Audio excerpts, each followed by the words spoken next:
히브리서 2장 5절로 9절.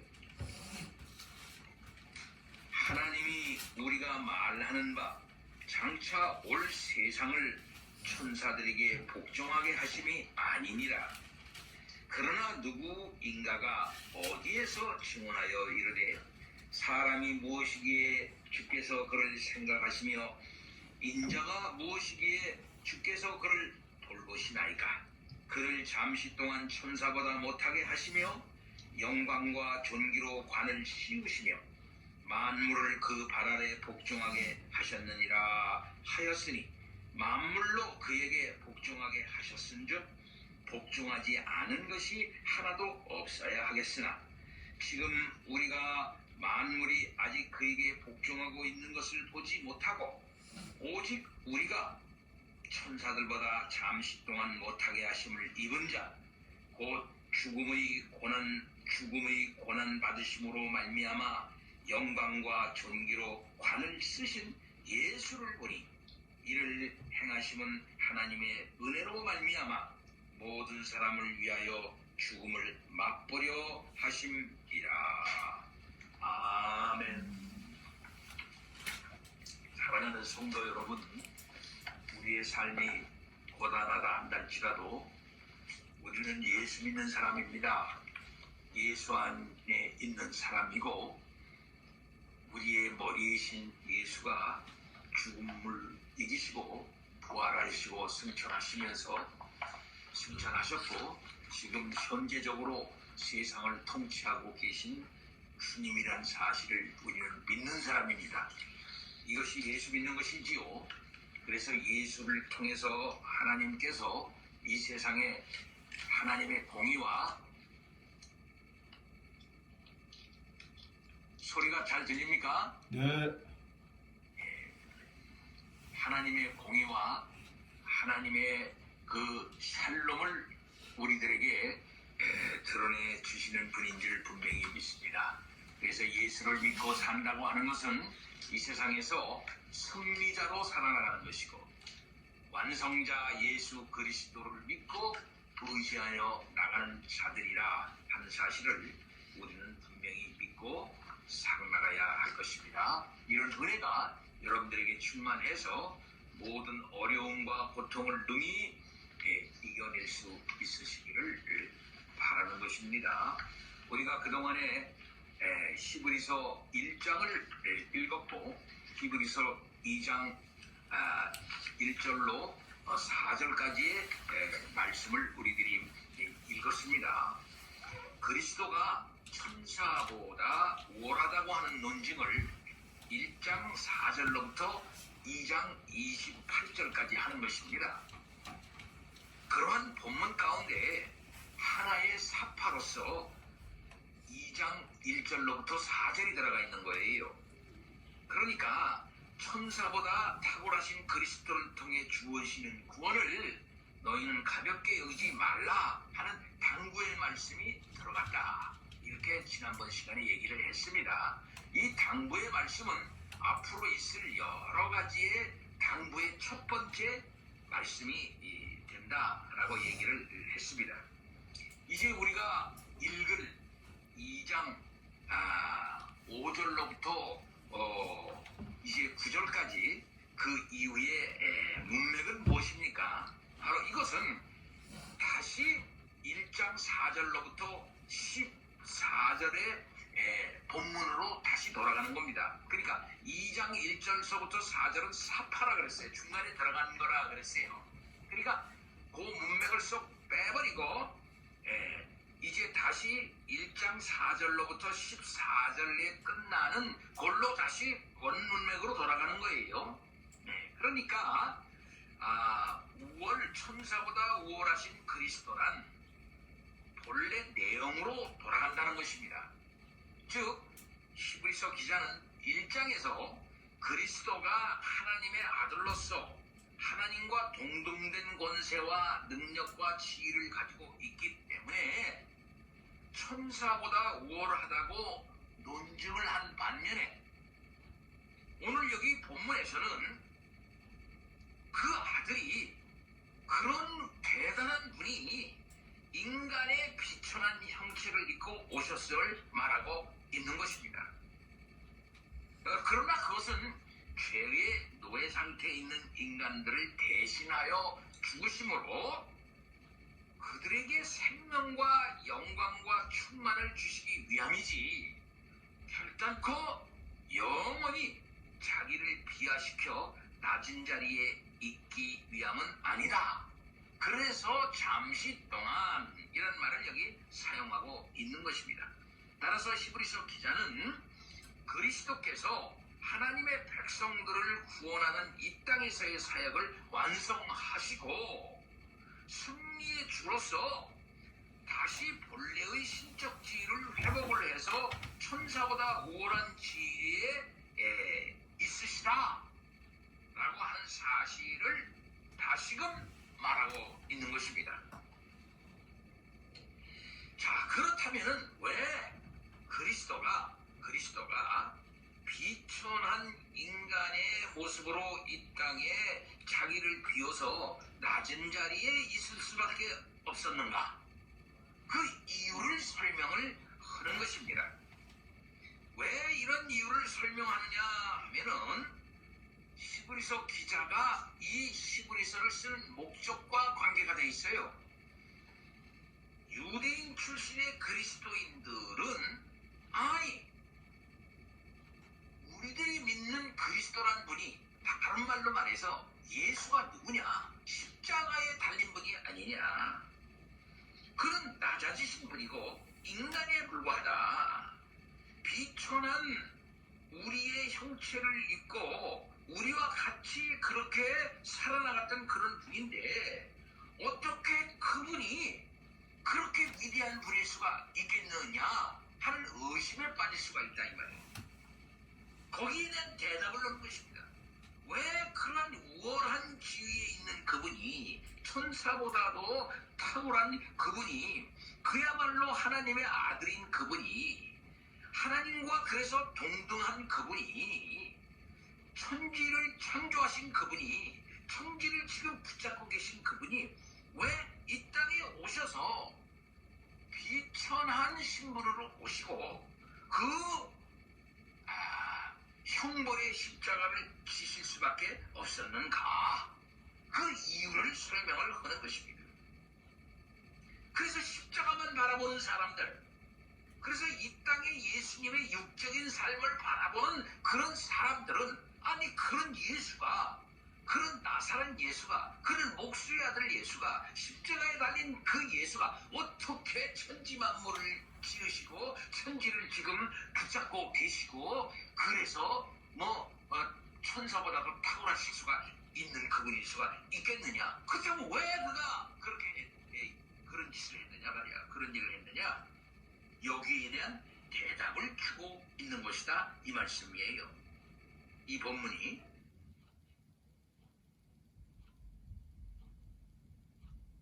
그렇기 때문에 이 저자가 그리스도가 이 성육신을 하시고 고난받으시고 죽으신 그 이유는 자기 백성의 구원을 목적으로 하고 있는 그런 것이다 라고 하는 사실을 분명히 말씀하시고, 그렇기 때문에 시간적으로도 한시적으로 비하인 것이지 영원한 비하가 아니다 라고 하는 것을 논증하고 있는 것입니다. 당시 유대인들이 성육신하신 그리스도는 비천한 인간의 몸을 입고 있었으므로 천사보다 못한 존재이거나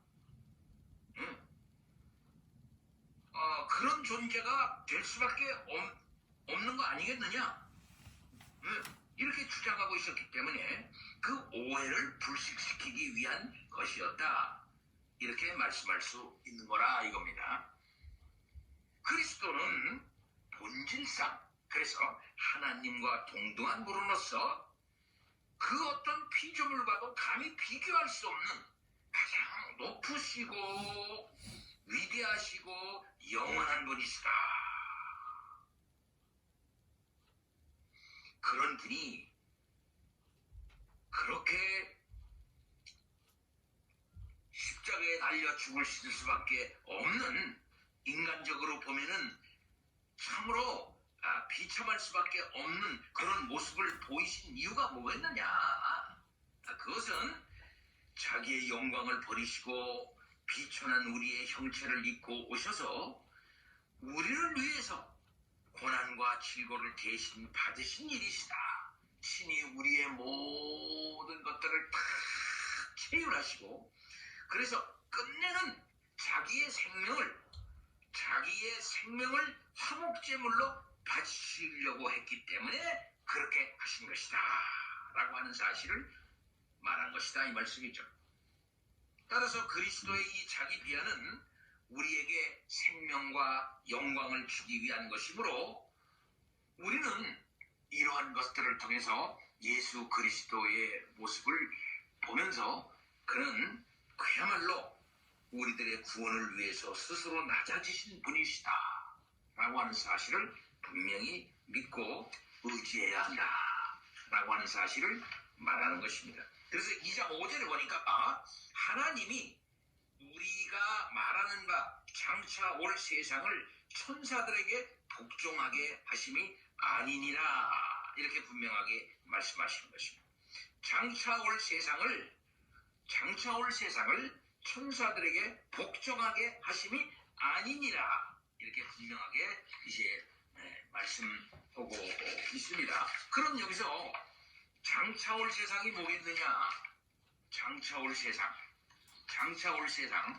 현세와는 전혀 다른 새로운 세상이죠.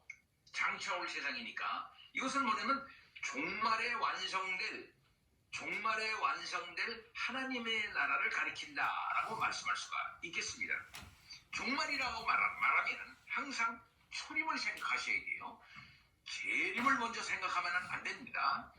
그래서 우리 하나님이 이 세상에 종말을 주실 때에는 두 단계다.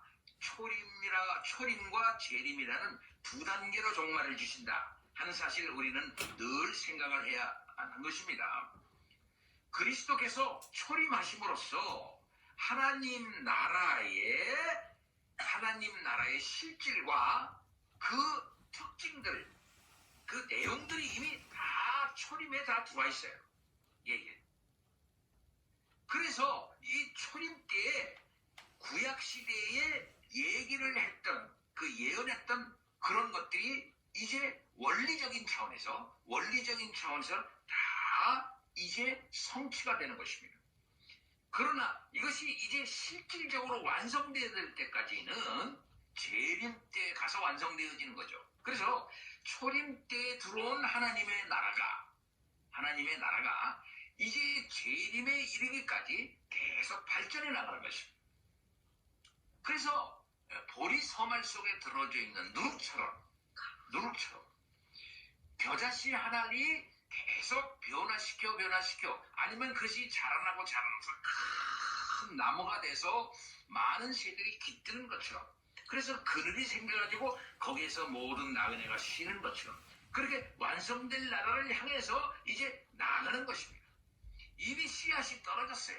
이것이 생명이 떨어진 것입니다. 그래서 원리적인 차원에서 어떤 실질이 이미 이루어졌다라고 말할 수가 있고 그것은 이제 초림을 향해서 완성적으로 이제 점점 심화되어지고 확장되어지고 이렇게 나가는 것입니다. 이것이 복음이 점점 전해 나가고 교회가 점점 세워 나가면서 그런 하나님의 나라를 향해 나가는데 그 마지막 날 재림으로 말미암아 완성될 하나님의 나라 새로운 세상은 때로는 우리 눈에 잘 안 보일 수가 있어요. 그러나 그 나라는 지금 계속적으로 이 세상 가운데 침노하고 있고 계속 이 세상을 변화시켜 나가고 있다 하는 사실을 우리는 알아야 하는 것입니다. 이제 그 하나님의 나라는 장차 그리스도께서 영광 중에 다시 이 땅에 오실 때에 비로소 완전하게 실현될 것입니다. 그래서 칼빈 선생은 말하기를 이 본문에서 이 장차 오는 세상이 뭐냐? 이 장차 오는 세상은 뭐냐면 새로워진 갱신된 세상이라 이렇게 얘기를 했어요. 이 갱신된 새로운 세상은 어떤 것이냐 하고 말할 때 첫 번째 세상과 두 번째 세상을 우리는 생각하지 않을 수가 없습니다. 그러니까 두 개의 세상을 생각해 볼 수가 있는데, 하나의 세상은 첫째, 아담의 죄로 인하여 부패된 낡은 세상입니다. 둘째 세상은 그리스도를 통해서 갱신된 새 것으로서의 후세대의 세상이에요. 이러한 아담의 죄로 말미암아 부패된 낡은 세상 속에 그리스도를 통해서 갱신되어진 새로운 세상이 들어오는 것입니다. 예.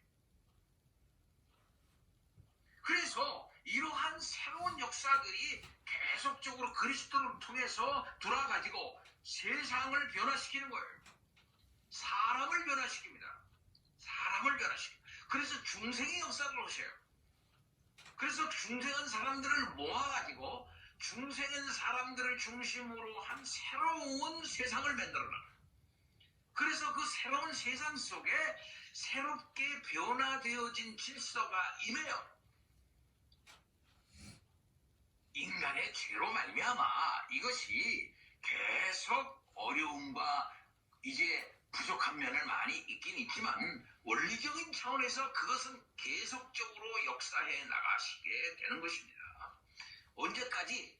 우리 주 예수 그리스도까지 오실 때까지 죽지 않고 약화되지 아니하고 계속적으로 살아요. 겨울에 우리가 산에 갔습니다. 이 밑에 있는 물은 얼었어요. 얼지 않고 흘러요. 그러나 산에 올라가면 올라갈수록 이 얼음이 얼어 있어요. 시냇가. 그러나 가만히 보면 그 밑에 물이 쭉 흘러요. 그 얼음 밑에 물이 흐르고 있다 이거예요. 마찬가지로 이 세상에 악한 이들이 준동하고 악한 사탄의 역사가 주도적으로 역사해서 세상을 다 자기네들 뜻대로 하고 있는 것 같지만은, 그 배면에 우리 주 예수 그리스도의 생명의 흐름, 그 놀라우신 진리의 흐름, 새로운 세상이 계속적으로 이제 흘러가고 있는 것이옵시다. 이것을 우리가 믿는 것 아닙니까?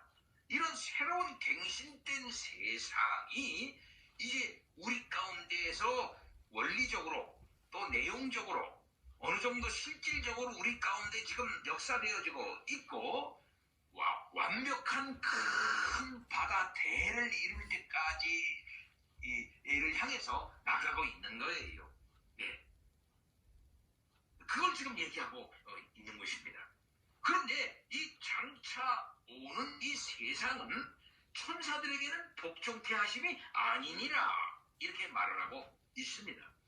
앞에 부분에서 천사보다 월등하신 그리스도를 얘기를 했죠. 그 그리스도는 만물을 이제 상속하는 상속자가 그랬어요. 만물을 상속하는 상속자니까 그 만물의 주인이 되는 것이고, 그 만물에 대한 주권을 행사하시는 분이에요. 어느 정도 주권을 행사하시는 분이냐? 하나님의 원래의 그 통치, 곧 하나님의 본성을 가지신 그분이 하나님의 속성을 가지고 통치를 하시는데, 그의 말씀이 세상을 만드셨던 것처럼 현재적으로 그 만물을 붙잡고 나가시는 그런 역사를 하신다 이 말씀이죠. 그걸 앞에서 얘기하지 않았습니까? 예, 그런 역사를 하시는 그분에게 그 세상이 맡겨지는 것이지, 천사들에게는 맡겨지지 않았다라고 하는 사실을 다시 여기서 말하는 것입니다.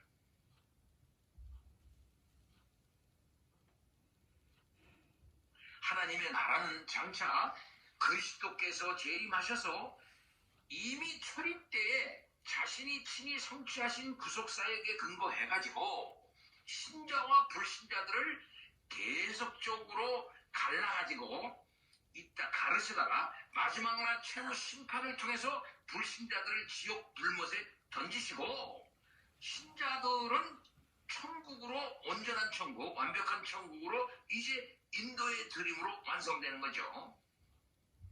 따라서 이 나라는 그리스도께서 친히 다스리는 나라가 될 것이지, 결코 결코 구원받을 후사들을 위하여 섬기라고 보내심을 받은 이 천사들에게 통치될 것이 아니다라고 지금 말하고 있는 것입니다. 이만큼 앞에서 얘기한 천사들보다 우월하신 우리 주님이시다라고 하는 사실을 분명하게 다시 또 얘기하고 있습니다.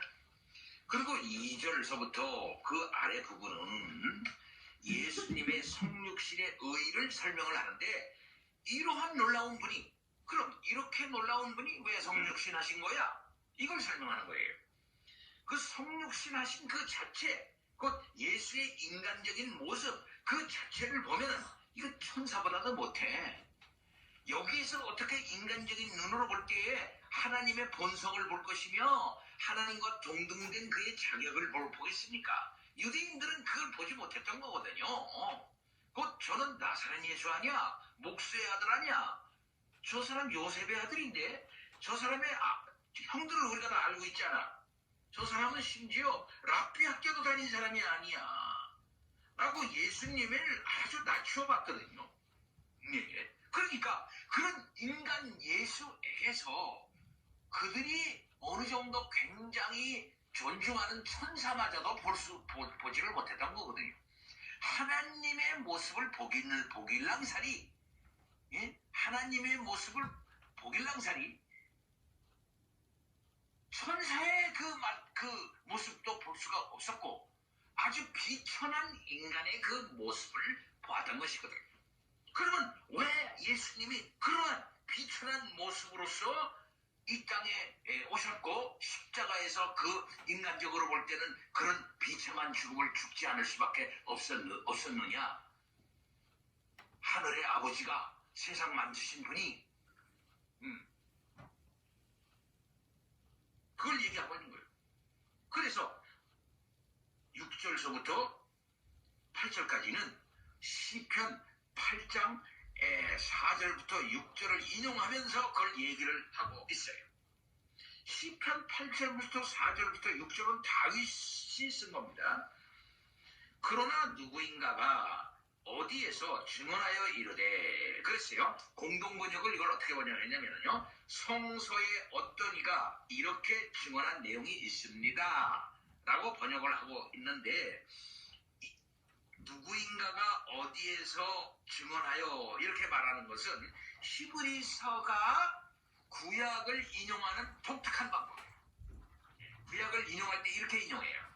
근데 이것은 어디에서 말했는지 모르지만은 이런 뜻이 아니고, 이미 유대인들은 이 말씀이 어디 있는가 벌써 다 알잖아요. 우리도 벌써 뭐 구약을 잘 알지도 못하는 우리도 이게 어디 구약에 있는지 잘 알고 있는데, 이 히브리서를 갖고 있는 유대인들이 모르겠어요? 다 알고 있어요. 다 알고 있다는 것을 전제로 하면서 정확한 출처를 밝히지 않고 이렇게 그 수신자인 유대인 출신 성도들에게 구약의 본문을 이런 방식으로 인용을 해요. 이것은 그만큼 그때 당시에 다 통용되었던 방법이에요. 시편 4편부터 6절을 인용을 하는데, 시편 4편부터 6절을 어디에서 인용하냐면 셉처린트, 그러니까 70인역에서 인용을 합니다. 자, 이 구절은 사람이 무엇이기에 주께서 그를 생각하시며 인자가 무엇이기에 주께서 그를 돌보시나이까, 이렇게 말씀하죠. 문자 그대로 보면은 사람이 무엇이기에 그랬으니까, 인자가 무엇이기에 그랬으니까, 이것은 뭡니까? 패럴입니다. 패럴을 평행법이라고 해요. 평행법이니까, 문학적인 표현법이니까 사람이 인자를 말하는 거예요. 그래서 주께서 그를 생각하시며 주께서 그를 돌보시나이까, 그러니까 생각하시며 돌보시나이까 하는 건 같은 말이에요. 같은 뜻이라니만. 그러니까 다른 말로 말하면 이것은 줄이면 하나님, 사람이 무엇이기에 하나님께서 사람을 그렇게 참 알뜰하게 돌보시는 겁니까? 이런 뜻입니다. 2장 7절입니다. 그를 잠시 동안 천사보다 못하게 하시며 그랬어요. 시편 8편의 이 기자는 영광스러운 존재인 천사의 비견에서 인간의 존귀함을 노래했어요. 인간의. 그리고 천사보다 잠시 못하게 하셨다. 이 말은 인간을 말하는 겁니다. 인간. 지금 여기 시편 8편에서 말하는 것은 1차적으로는 인간을 말하는 거예요. 인간. 인간을 그만큼 천사보다 못하게 하셨다. 그만큼 천사보다 조금 못하게 했다는 것은 그만큼 인간을 굉장히 아주 높이 이렇게 하나님께서 대우하셨다. 이 말씀입니다.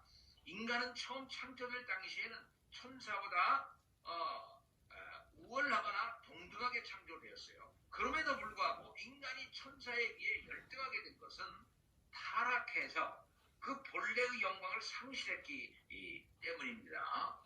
자, 그 다음에 영광과 존귀로 관을 씌우셨다. 그렇게 말을 하죠. 이건 시편 8편 5편을 5절을 인용한 것인데 본래 인간이 하나님의 형상을 따라 피조된 영광스러운 존재라고 하는 것을 뜻하는 것입니다. 그러나 이 저자는 그 후의 말씀을 통해서 우리가 이렇게 보면은 요 인간을 그리스도에게 적용하고 있는 것을 볼 수가 있어요. 그리스도께 적용을 하면서 그리스도께서 대속사역을 성취한 후 부활 승천하셔서 본래의 신적 영광을 회복하신 것을 말하는 것으로 얘기하고 있다 하는 것입니다. 그러니까 그 이에 보면은 그 뒤에 8절 미안합니다. 그 뒤에 보면은 8절 그 후에 복종하지 않는 것 만물로 그에게 복종하게 하셨은즉 복종하지 않는 것이 하나도 없어야 하겠으나 이렇게 말씀하고 있죠. 그러니까 이 말씀을 시편 8편의 이 말씀을 예수 그리스도와 이렇게 중첩시키고 있는 것을 볼 수가 있다 이거 말이에요. 인간으로 오신 예수 그걸 얘기를 하고 있는 거예요 지금. 그런데 인간으로 오신 그 예수는 인간과 하나된 예수예요. 인간이신 그리스도. 그리스도는 인간이라 이 말이에요. 그렇기 때문에 시편 8편에 있는 이 다윗의 인간론, 인간을 이렇게 창조하셨습니다 라고 하고 이렇게 하는 이 인간론을 예수 그리스도에게 적용시켜서 시편 11서 기자가 얘기하고 있다 이 말씀이에요. 그렇기 때문에 여기에서 말하고 있는 이것은 예수 그리스도를 말하는 것입니다. 예. 그래서 2장 8절에 만물을 그 발 아래 복종하게 하셨느니라. 본래 하나님께서 인간으로 하여금 하나님이 지으신 만물을 다스리게 하신 것을 가리키는 것이죠. 그러나 여기 히브리서 기자는 이 말씀을 그리스도께 적용하고 있어요. 따라서 이는 천지 만물의 창조주 되신 그리스도께서 모든 것을 소유하고 통치하시는 자이심을 의미하는 것으로 볼 수 있는 것입니다. 자, 다시 한번 우리가 얘기를 해요. 그리스도와 인간을 이제 중첩해서 얘기하고 있어요. 그래서 인간이신 그리스도. 근데 그 인간이신 그리스도가 높은 분이라는 거예요. 높은 분이다.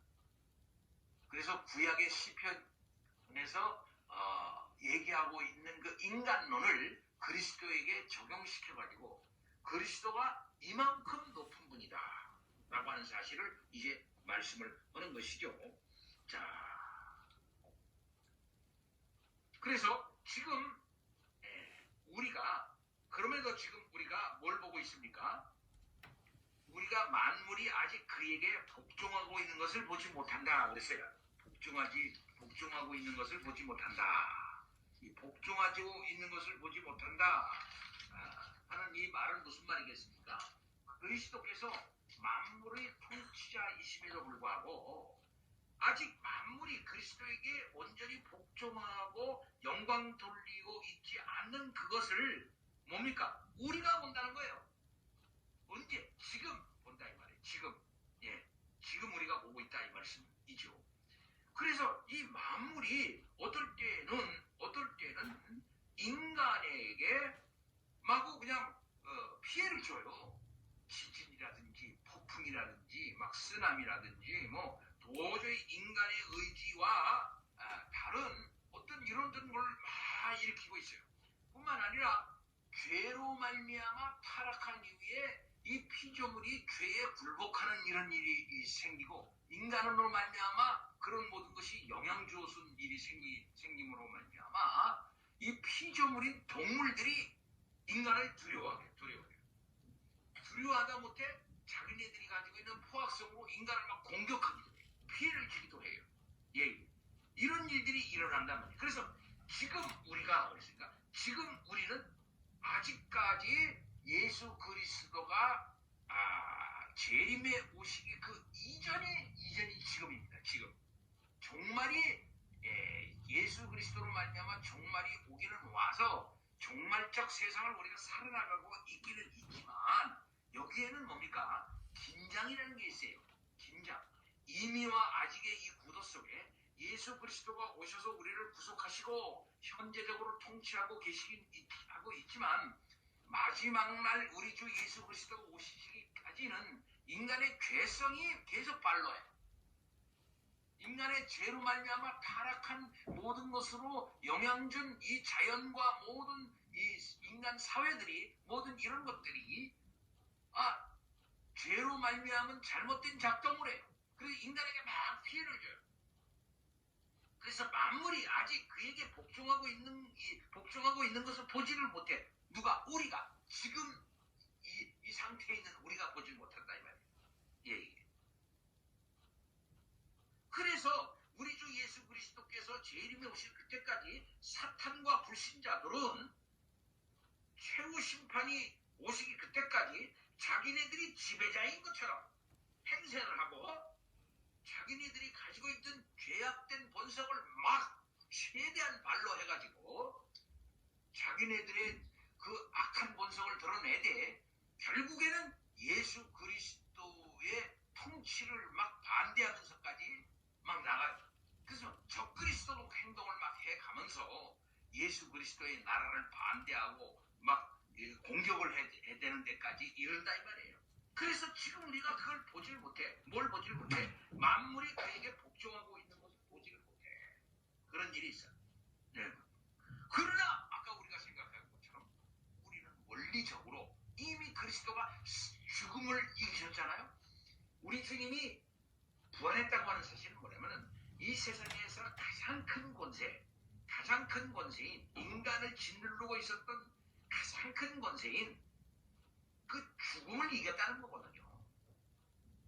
그래서 이 세상, 지금 이 세상, 우리가 사는 이 지금이라고 하는 이 역사적 이 시간 속에서 최후의 종말론적인 이 권세가 이미 행사되어졌다고 하는 것을 우리가 이미 아는 거예요. 그건 아니잖아요. 그리고 그 속에서 우리가 살아요. 그러나 세상을 보고 자연을 볼 때는 아직까지도 그렇지 못한 점들을 많이 본다 이 말이에요. 예. 따라서 마지막 날 우리가 예수 그리스도의 은혜로 말미암아 온전히 회복되어질 그때에는 만물의 지배권이 우리들에게 부여되는 것이옵시다. 곧 무슨 일입니까? 아까 얘기했듯이 예수 그리스도와 우리를 하나로 보고 있단 말이야, 시편에서. 그리고 신약도 그렇게 보고 있으면서 얘기를 하고 있어요. 인간론적 차원에서 낮아지신 그리스도와 우리를 그리스도가 하나 되게 하시는 차원에서 얘기를 하고 있어요. 이건 뭐냐? 창세 때 처음에 인간에게 하나님께서 뭘 줬습니까? 세상 지배권을, 대리적 지배권을 주지 않았어요? 대리적 지배권. 세상을 다스려라 이 말이에요. 세상을 관리해라 이 말이에요. 하나님이 창조한 세상을 다스리며 나의 형상으로서 이 세상을 관리하라 하는 통치권을 주셔서 인간에게 마지막 날 오신 그리스도가 그 통치권을 회복하시는 겁니다. 그리고 우리도 그리스도 안에서 그리스도의 은혜로 말미암아 그 통치권을 회복하는 거예요. 그 통치권을 그리스도 안에서 우리가 행사하게 되는 것입니다. 그래서 우리도 그리스도와 함께 만물을 다스리는 이 통치적 지배에 참여하게 되는 거예요. 놀라운 은혜가 우리들에게 있다고 하는 사실을 우리가 믿지 않습니까? 예. 그렇게 하기 위해서 이 땅에 그리스도가 오셔가지고 2장 9절입니다. 천사보다 잠깐 동안 못하게 하심을 입은 자.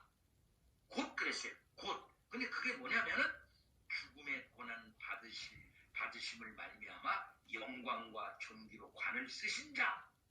자, 예수를 우리가 있어요. 그러니까 예수가 어떤 분이냐? 죽음의 고난 받으심을 말미암아 영광과 존귀로 관을 쓰신 자. 예수예요. 그 예수는 뭐냐면 그렇게 될 때까지 두 단계로 될 때까지 천사보다 잠깐 못하게 하심을 입은 자야. 여기 잠깐 동안 못하게, 천사보다 못하게 하심을 입은 자는 잠깐 동안은 뭘 말하는 겁니까? 이건 시간적 개념이야. 시간. 잠깐 동안. 그건 이거 말하면 이 세상의 지상사역을 말하는 겁니다. 이 세상의 지상사역. 예, 지상사역. 잠깐 동안 지상사역을 말하는 거예요. 그리스도께서는 근본 하나님의 아들이셨음에도 불구하고 잠깐 동안, 곧 지상사역 동안 인간의 죄를 대속하기 위하여 곧 구속사역을 성취하시고자 신적 영광을 잠깐 동안 버리시고, 그러니까 천사보다 잠깐 동안 못한 인간이 되신 거예요. 얘기하고 있습니다. 곧 그것을 뭡니까? 죽음의 고난을 받으신 것이에요. 죽음의 고난을 받으셨어요. 그로 말미암아 영광과 존귀로 관을 쓰신 예수를 보니 그랬으니까 영광과 존귀로 관을 쓰시려면은 그리스도도 죽음의 고난을 받으셔야 했던 것이었어요. 그러니까 죽음의 고난을 받으시지 않으셨다면 그리스도도 영광과 존귀로 관을 쓰실 수가 없었어요. 그것이 그리스도의 사명이었던 것입니다. 바로 그리스도를 뭡니까? 보는 겁니다. 그런 그리스도를 봐요. 그러니까 지상사역을 마치시고 비하의 사역을 마치시고 승리하셔서 영광과 존귀의 관을 쓰신 그 예수를 보는 겁니다. 근데 그 예수는 어떤 분이냐? 잠시 동안 천사보다 못하게 하심을 입었던 때가 있었던 그런 예수라 이 말이에요. 그럼 그렇게 하신 근본적인 이유가 뭐냐? 그게 나와요. 하나님의 은혜로 말미암아 모든 사람을 위하여 죽음을 맛보려 하심이라. 그가 죽음을 맛보시려고 이 땅에 그렇게 천사보다 못하게 고난을 당하셨던 것이다. 왜? 모든 사람을 위하여. 여기 모든 사람은 누구이겠습니까? 모든 사람은 택한 백성을 말하는 거예요. 결국은 아담의 죄로 말미암아 죽었던 그의 택한 백성들을 위하여 그가 죽음을 맛보셨던 것입니다. 즉 하나님께서는 에덴 동산에서 타락한 아담과 그 후손의 죄값을 대신 갚으시사 인간들을, 그 택한 백성들을 구원해 주시려고 하는 공의와 사랑의 법인 이 구속의 법을 성취시키기 위해서, 그 구속의 법을 성취시키기 위해서 독생자 예수 그리스도를 대속제물로 하나님께서 삼으셨던 것이죠. 그리스도의 차원에서 말하면 그러한 하나님의 계획을 다 익히 아시고 그 그리스도의 직분을 가지시고 이 땅에 오셔서 구속의 법, 하나님의 이 구속의 법을 성취시키시고자 그는 이렇게 낮아지셔서 우리 가운데 오셨던 것입니다. 그러기 위해서 잠시 동안 낮아지신 것이지 다른 거 아니다 라고 이렇게 말하는 겁니다. 이러한 그분을 우리들이 그리스도로 모시고 있다는 사실을 우리는 알아야 되겠습니다. 사랑하는 성도 여러분, 그렇기 때문에 전 히브리서 앞부분이 이런 히브리서의 그 본령으로 들어가기 위해서 좀 어렵게 들어가고 있어요. 좀 어렵게. 그러나 이런 것들을 다 우리들이 이해를 하고 들어가야 되는데 앞으로 그의 대제사장은 어떤 의미의 그런 제사의 대제사장이냐, 그가 오신 일은 어떤 것이냐 하는 것을 구체적으로 우리 제사와 관계해서 구약적인 용법을 가지고 설명을 해 나가기 위해서 앞에서 이렇게 거창한 본문과 거창한 의미를 가지고 그걸로 끌고 들어가려고 하는 것입니다. 그래서 앞부분에서 천사보다 위대하신 그리스도, 유대인들이 믿는, 유대인들이 대단하다고 생각하는 천사, 그리고 또 유대인들이 크게 철석까지 믿고 있는 모세, 그런 분보다도 월등하신 그분이 그리스도다라고 하는 사실을 실감나게 하기 위해서 우리 주님께서, 우리 11서는 이렇게 말씀하고 있다 하는 사실을 우리가 알아야 되겠습니다. 오늘은 9절까지 말씀을 했습니다. 다 같이 기도합니다. 하나님 아버지, 찬양과 영광을 돌립니다. 우리 그리스도가 왜 이 땅에 오셨는지, 왜 그리스도가 얼만큼 위대하신 분이신가 하는 사실을 아버지 하나님 구약적 용법을 가지고 하나님 설명하고 있습니다. 아버지 하나님, 우리들이 이와 같은 사실들을 잘 깨닫고 그리스도의 위대하심을 잘 알고 그가 행하신 일이 얼마나 대단한 일인가 하는 사실을 잘 알아 더욱더 그리스도를 의지할 수 있도록 아버지 인도하여 주옵시기를 원합니다. 예수 그리스도 이름으로 기도하옵나이다. 아멘.